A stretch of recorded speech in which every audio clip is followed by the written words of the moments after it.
Hola, queridos oyentes y los que estáis viendo a través de cámaras. Bienvenidos a esta nueva fase, es un nuevo programa que se llama En Perspectiva y lo iniciamos María de Selva y yo, Mariana García Alvear.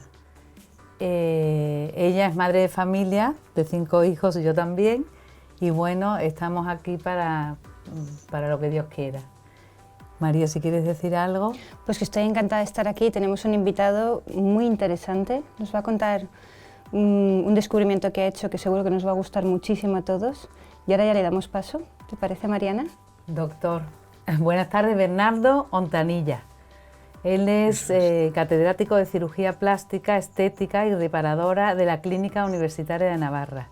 El tema, sobre todo, muy interesante, como decía María, hoy es algo muy novedoso e impactante, porque estábamos acostumbrados a hablar sobre la sábana santa y bueno, llevamos la inercia de lo que eso conllevaba, de las investigaciones que se hacían en una línea. Y queríamos, doctor, que nos explicara qué ha pasado, qué es lo que usted ha descubierto en la sábana santa. Muy bien, pues voy a comentarles un poco la historia de por qué yo me introduzco en el tema de la Sábana Santa, porque yo desde hace 1 año y medio sabía, como todo el mundo, que lo que era la Sábana Santa, pero por referencias, no me había metido.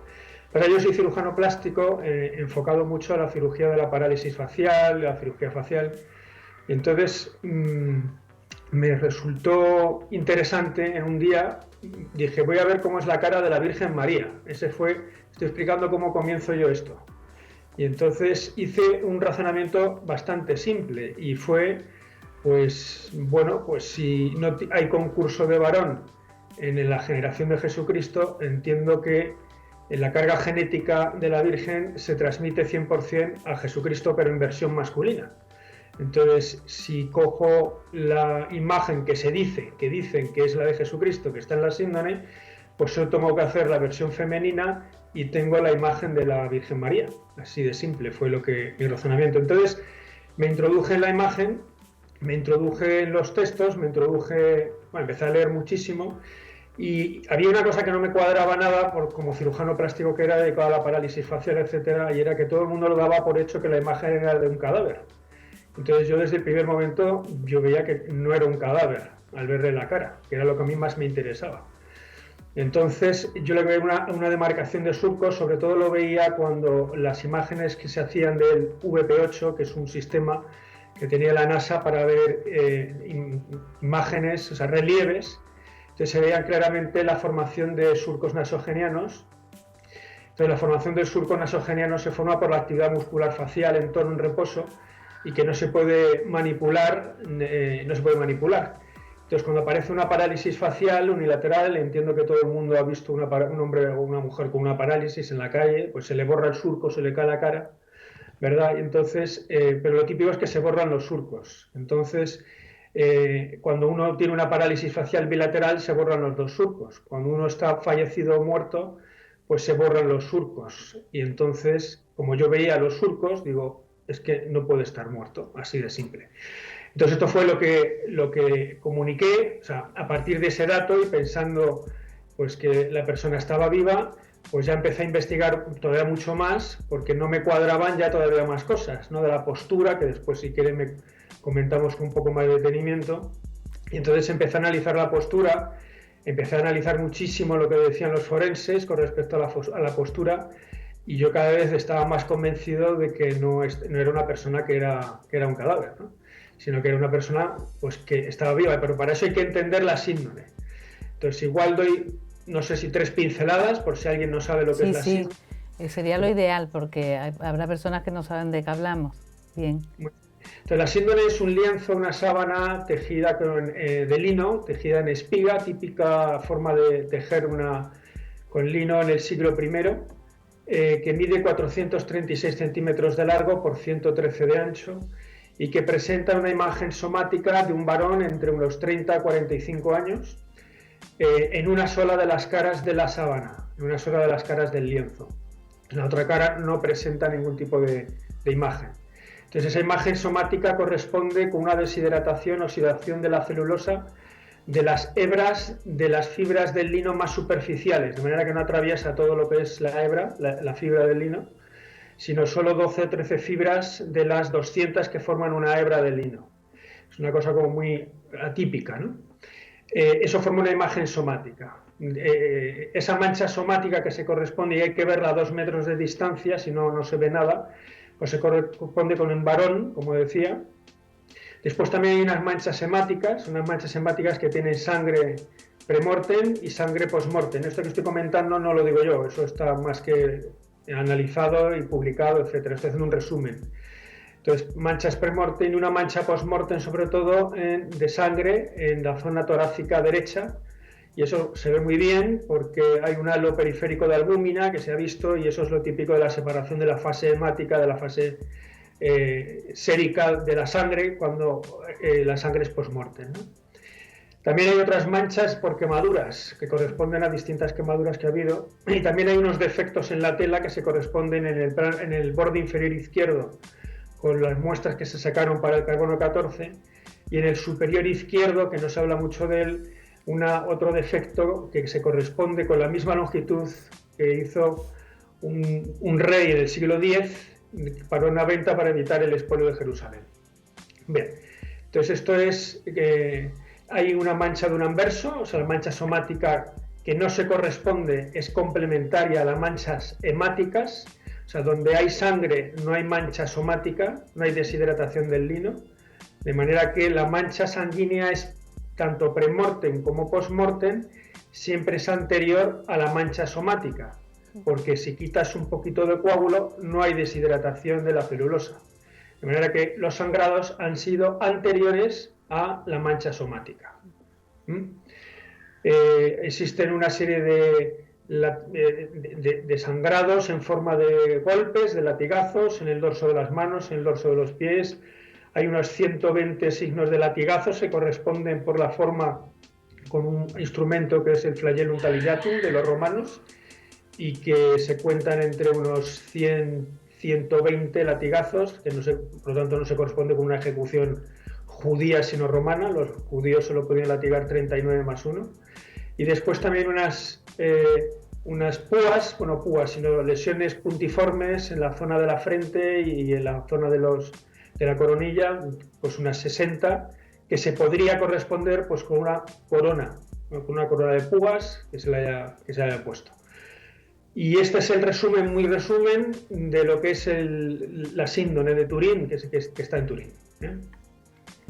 Muy bien, bueno, y aquí, después de ese descubrimiento, bueno, de ese pensamiento en la vida, de ese proceso en usted, viene algo muy gordo, ¿no? Que es lo que usted, la cuestión que le suscita toda esta observación e investigación sobre la síndrome, ¿no?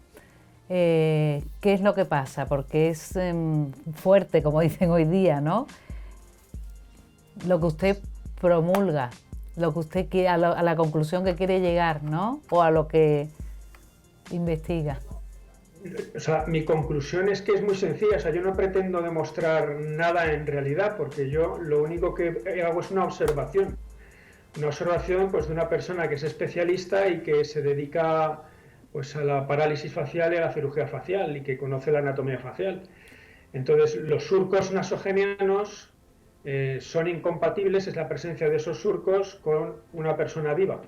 De hecho, hemos hecho bastantes disecciones en cadáver, pues soy profesor de anatomía, y a raíz de esto y a raíz de las críticas que también he ido recibiendo, cosa que me parece fenomenal, bueno, pues hemos ido haciendo pues, un estudio en cadáver. Ahora está en fase de revisión en otra revista, pues analizando los cadáveres que llegaban con menos de entre 24 y 30 horas de evolución, y analizábamos la cara que presentaban y la comparábamos con la foto del DNI de menos de un año y con fotos que pedíamos a la familia con menos de un año, pues para hacer una comparación de la presencia del surco nasogeniano en vida y del surco nasogeniano cómo cambia con la muerte, ¿no?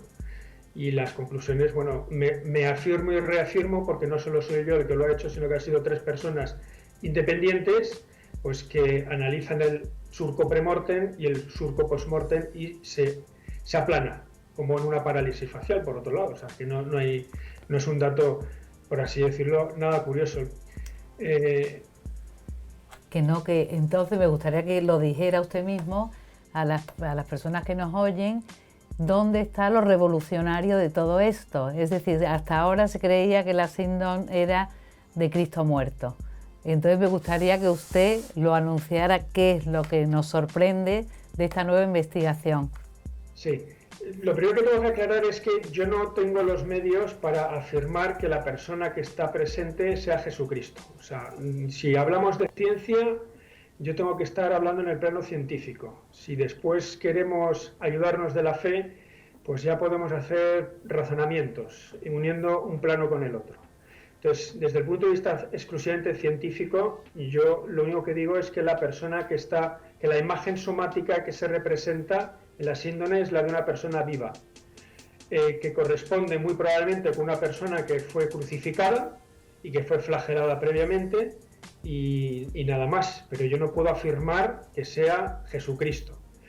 La probabilidad de que de que la imagen se haya formado de forma natural, o sea, que sea el mismo cuerpo que haya estado envuelto en esa síndrome, pues sea el de Jesucristo, o que alguien haya querido representar a Jesucristo, pues no lo puedo yo afirmar, con los medios que tengo, ni nadie, porque para hacer esa afirmación tendríamos que tener el DNA de la síndrome, que está muy deteriorado, y cotejarlo con el titular, que se me antoja bastante complicado. No sé si me explico. Entonces, todo apunta a que lo que se quiere representar, la probabilidad de lo que se quiere representar en la síndrome es una probabilidad, que lo calculó un matemático italiano, de una probabilidad que no sea frente a 260.000 millones a que sea. Pero una cosa es que lo que se quiera representar y otra cosa es que realmente sea de forma natural. No sé si me explico la diferencia. También, desde el punto de vista de la fe, hemos hablado desde el punto de vista científico. Ahora vamos a ver desde el punto de vista de la fe qué significa ese descubrimiento o esa puntualización que usted hace como forense. Hasta ahora se ha visto siempre que es como la imagen de Cristo muerto, que ha sido crucificado, pero en realidad, si uno se para a pensar, al resucitar Cristo, se supone que su cuerpo cambió a un cuerpo glorioso. O sea, que parece que sea más lógico que ese cambio a un cuerpo glorioso fuera el que hiciera esa imagen, con lo cual estaba vivo. O sea, que tiene como mucha lógica que un cuerpo muerto no hiciera esa imagen, más bien un cuerpo vivo. Glorioso, desde la fe. Sí, pero antes de entrar en la fe, tenemos que disecar antes la ciencia. Porque venga, si no, adelante. Vamos al techo y tenemos que empezar por los cimientos, ¿no? Entonces, una vez hecha esa observación que he dicho de la presencia de surcos que no son manipulables, que no son simulables, porque yo puedo presentar la foto de una persona que puede estar viva y con los párpados cerrados y realmente estar muerta y viceversa. Entonces, voy a hacer entonces la crítica, o sea, el contrario, o sea, lo que todo el mundo dice que ha pasado, que es un cadáver, y voy a ser yo el crítico y voy a poner encima de la mesa el por qué puede no ser un cadáver.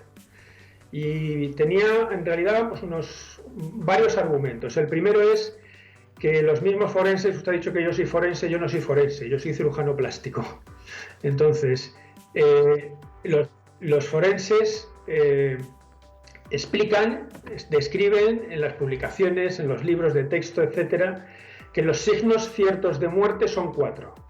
Uno es la dilatación pupilar, otro es la ausencia de pulso arterial, otro es la ausencia de reflejos y otro es la ausencia de respiración. Ninguno de esos 4 signos se pueden ver en la síndrome de Turing. Por lo tanto, a ciencia cierta no se puede afirmar que es un cadáver. Uno puede decir es una prenda mortuoria y hay un coágulo post-mortem, y uno puede inducir o inferir que por lo tanto es un cadáver, pero yo puedo replicar que esa sangre post-mortem, porque el resto es pre-mortem, la ha podido poner alguien. Esa es la primera salvedad. O sea, los signos ciertos de muerte, ninguno de ellos se puede poner de manifiesto con la imagen de la síndrome. El segundo punto que quería es que ningún cadáver emite este tipo de imágenes. O sea, ya puedes envolver cualquier cadáver, no está descrito a lo largo de la historia que que el cadáver emita espontáneamente este tipo de imagen. No quiere decir que alguno con algunas condiciones particulares que se desconocen por el momento lo pueda hacer, pero a día de hoy esto no existe. El tercer punto, que es el más importante, es que la explicación de la imagen que dan los forenses es debido a la rigidez post-mortem.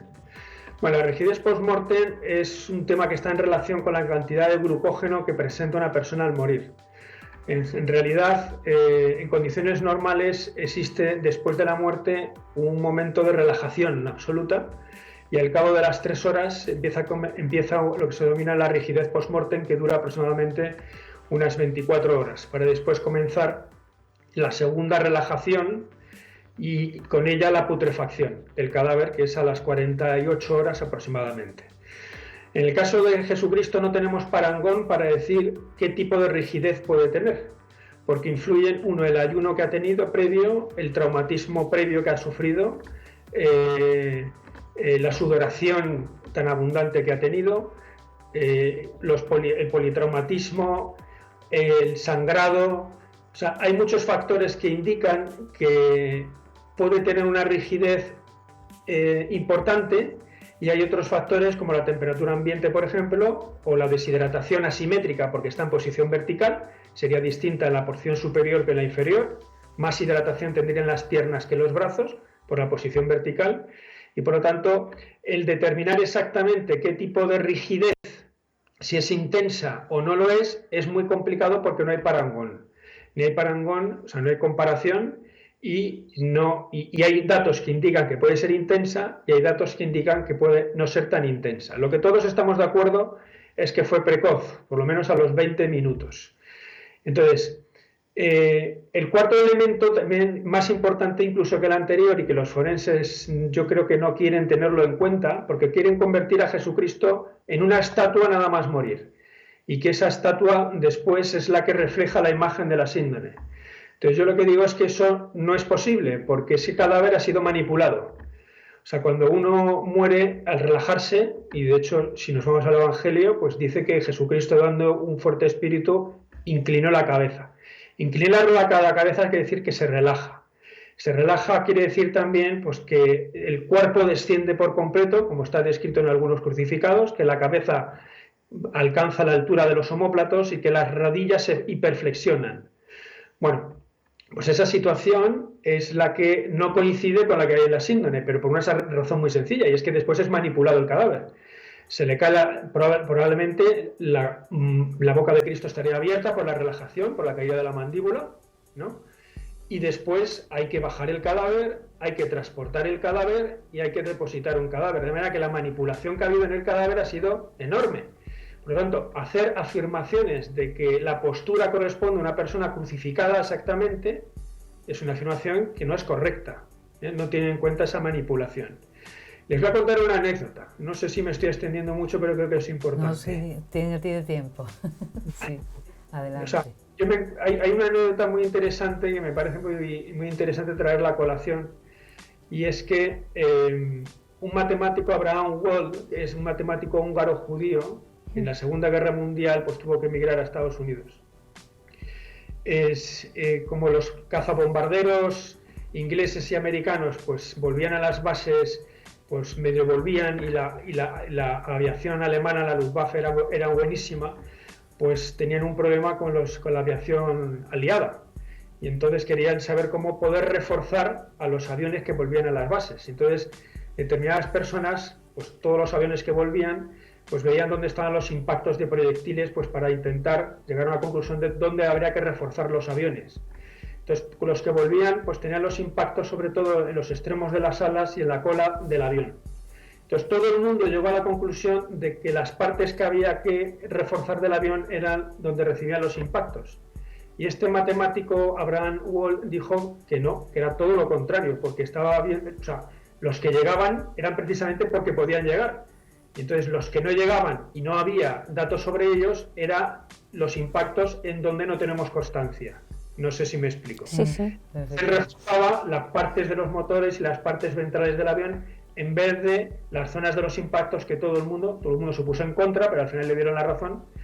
Entonces aquí, y es lo que se denomina, y ahora utilizan mucho las empresas, el sesgo de supervivencia. O sea, el creer que el superviviente, pues hay que reforzar los supervivientes. Y aquí está habiendo un sesgo de mortandad.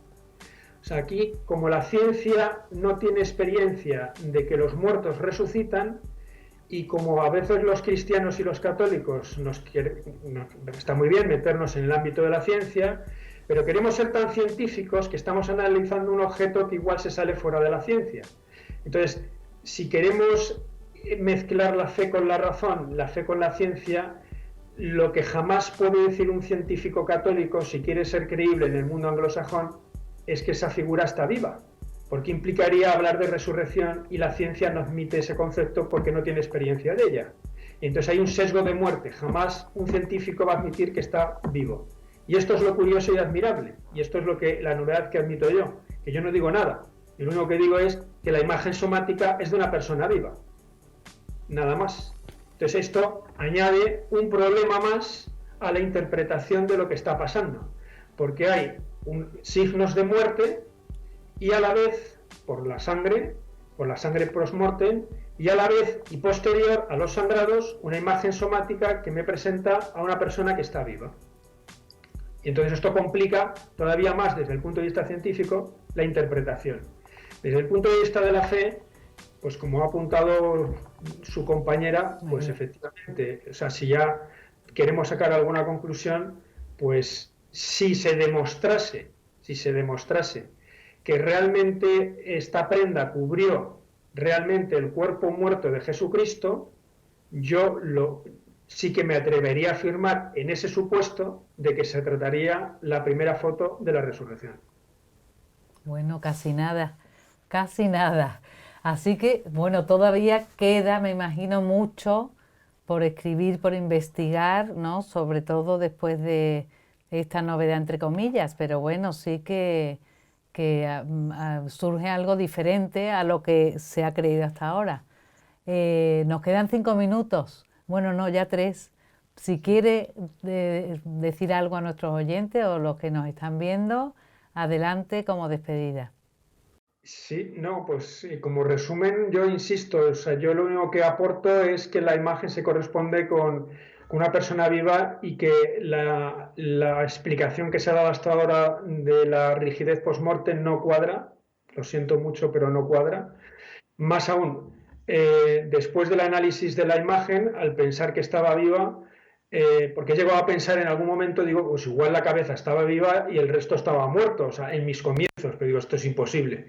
Entonces, la imagen en conjunto, después de haber hecho también pruebas con varones entre 30 y 40 años que les he pedido que se levanten desde la posición de tumbado con una sola condición, y es que se tapen los genitales, pues hacen el mismo gesto de incorporación que está presente en la imagen de la síndrome, que es una pequeña flexión del cuello y una semiflexión asimétrica de las rodillas, porque lo que creo que está pasando es que hay un primer momento en el que se incorpora, se produce la imagen y desaparece el cuerpo.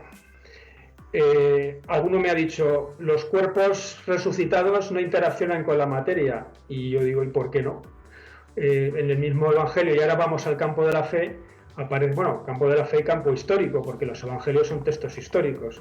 Jesucristo interactuaba con la materia, decía, meted los dedos en mis llagas, incluso tocaba, comía y hablaba, interactuaba con la materia, eso sí, pero era un cuerpo glorioso que también no estaba dentro de las leyes de la gravedad, porque de hecho atravesaba paredes, aparecía y desaparecía a su antojo. Entonces, hay un detalle de la síndrome que es interesante, que no lo hemos comentado porque no tenemos imagen de ella, pero y es que la intensidad de la imagen ventral es la misma que la intensidad de la imagen dorsal. Por lo tanto, este pequeño movimiento no puede estar apoyado, o sea, el cuerpo no debió de estar apoyado cuando se produjo contra la losa, sino que debe haber unos pequeños milímetros de levitación, provocar ese movimiento de incorporación y desaparecer, dejando esa imagen. Y esto lo digo desde el punto de vista de la fe, pero, insisto, desde el punto de vista de la ciencia, lo único que hago es añadir un problema más a algo que todavía la ciencia no explica, ni la física, ni nadie sabe cómo se ha producido esa imagen. En realidad estamos ante un milagro, esa imagen es un milagro, como cuando la Iglesia, pues cuando la medicina no explica el por qué se cura un tumor, pues después de haber preguntado a todos los médicos, pues la Iglesia pues emite un juicio en el que dice, bueno, no hay explicación científica y puede tratarse a la virtud de Dios. Y aquí me parece, porque milagro es admirarse de lo que uno ve, pues la síndrome es para admirarse de lo que uno está viendo. Y en ese sentido puede tratarse de un milagro, sí. Pues se nos acabó el tiempo, pero muchísimas gracias. Qué tema más interesante, y lo seguiremos de cerca porque me imagino que dará mucho que escribir, que investigar y que hablar. Y sí, bueno, nos despedimos y ya le seguiremos. Muchísimas gracias, doctor. De nada. Muchas gracias. Bueno, pues nada, hasta el próximo programa, y aquí se acabó, aunque se nos ha hecho cortísimo. Adiós.